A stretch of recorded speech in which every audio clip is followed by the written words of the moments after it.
There's a terrifying secret that you missed in the Matrix, and it reveals ancient knowledge that's been hidden from the public. It's a secret that's so disturbing and blasphemous, it's no wonder it's been hidden, because it reveals that the Matrix might not be that far from the truth, and with the rise of virtual reality and the Metaverse, things are getting closer every day. Now, the Matrix is about a humanity that's been trapped in a simulated world by machines until one day, someone called Neo unplugs from the simulation, learns the truth, and then seeks to liberate humanity from the false world of the Matrix. I'm sure you know the story, but here's where things start to get crazy. Before we see what this has to do with virtual reality and the Metaverse, you have to know about the secret knowledge hidden in the Matrix. Now in the Matrix, Neo is the hero of the story, and he's known as the One. Have you ever wondered why Neo is called the One? You might think it means something like chosen one, but it's actually much deeper than that. And if you look closer, you'll notice that Neo is actually an anagram for one. Let's explore this in detail, because the story of the Matrix is extremely similar to an ancient system of knowledge known as Neoplatonism. And in Neoplatonism, the true reality, the ultimate reality, comes from a source known as the One. Sound familiar? Neoplatonism is a form of Platonic philosophy, which says that there are two sides to reality: a true reality of perfect mind, known as the forms, and then the physical world, which is a bad copy of the true world, a world of illusion. Obviously, the dualism of a true reality and an illusory reality is at the heart of the Matrix. Now, according to Neoplatonists, everything in existence emanates or is generated from the One. Now, a being known as the demiurge, or demiurgos, which means craftsman or artisan in Greek, and that's important, forms the illusory material world. Now, in the movie, this is represented by the architect. Instead of the demiurge, the craftsman, and the artisan, the architect is the creator of the Matrix. But here's where it starts to get really interesting, because if you thought there were some parallels there was another group who claimed to have secret knowledge of existence that told a much darker story and much more accurately reflects the Matrix. They were known as the Gnostics, and they were hated by Neoplatonists and the Christian church. They were so hated by the church that they banned and burned their books. Now, Gnostic comes from the Greek word gnosis, which means knowledge. So the Gnostics were the ones that know. So what is the secret that they know? Well, like Neoplatonism, they believed in the existence of the One. For the Gnostics, the One was the source of existence and the foundation of a true reality of divine light that they called the pleroma.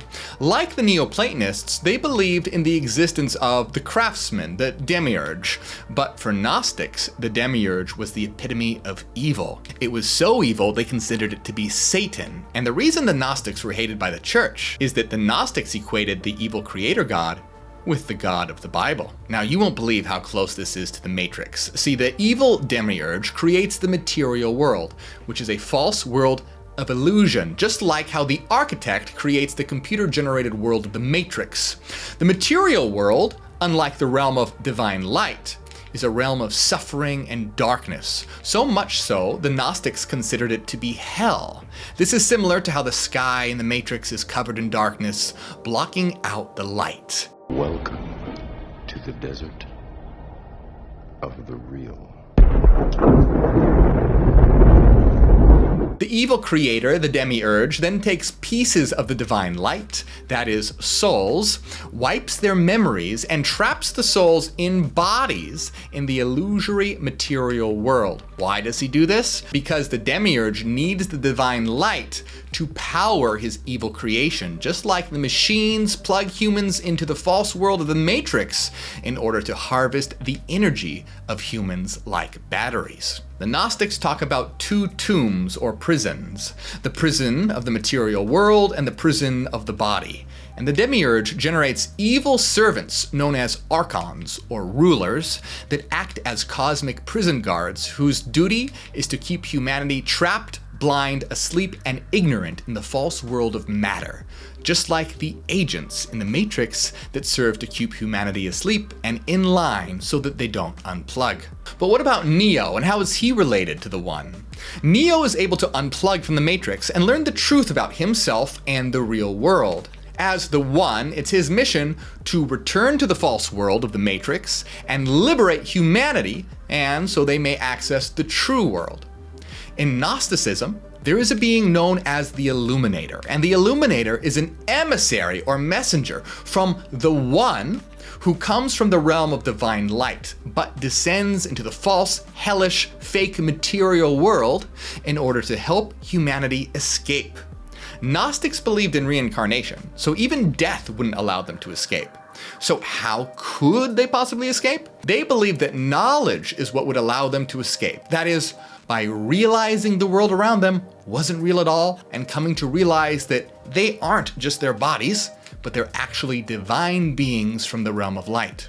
The Illuminator, like Neo, was sent into the false world to help humanity wake up and realize the truth. There's a critical scene in The Matrix where Neo confronts the Architect, and the Architect reveals that the Matrix has actually been reset many times before, and its inhabitants' memories were erased each time, and that there were even multiple versions of the One in those iterations of the Matrix, individuals that rejected the Matrix's programming. Now, this next piece of information isn't part of Gnosticism, but it bears extreme similarities to some systems of knowledge that claim reality is cyclical, that the material world eventually ends and everything returns to the One, but then the material world will be generated again, and this cycle will continue for eternity. The question is, could Neoplatonism, Gnosticism, and the Matrix be right? Now, not literally, of course, but could it be tapping into a secret about existence? Could everything around you actually be an illusion? And could there be something much more? Well, I reveal the answer to exactly those questions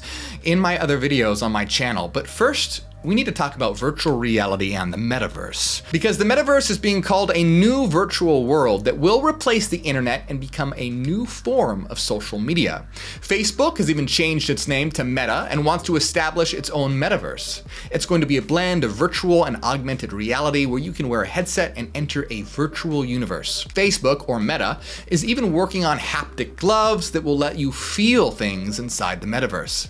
Now, I want to make it clear, I'm not against virtual reality, new technology, or the Metaverse in general. I think the possibilities it can bring are extremely exciting. But I want you to think very carefully about what could happen when it's in the hands of corporations. If this technology is developed by those that only care about money, what will that future look like? Could it look like the Matrix? Just like being plugged into pods in the Matrix to harvest your energy, could humanity end up in tiny one-room apartments with a headset strapped on, all for the harvesting of money by the big corporations? It's a very real possibility, and it's happening a lot faster than you think. A future like that is already depicted in movies like Ready Player One. Will humanity learn from stories like The Matrix and Gnosticism, which describe a world run by harvesters? Today, those harvesters are the rich elite, the billionaires who care nothing about you except for your money.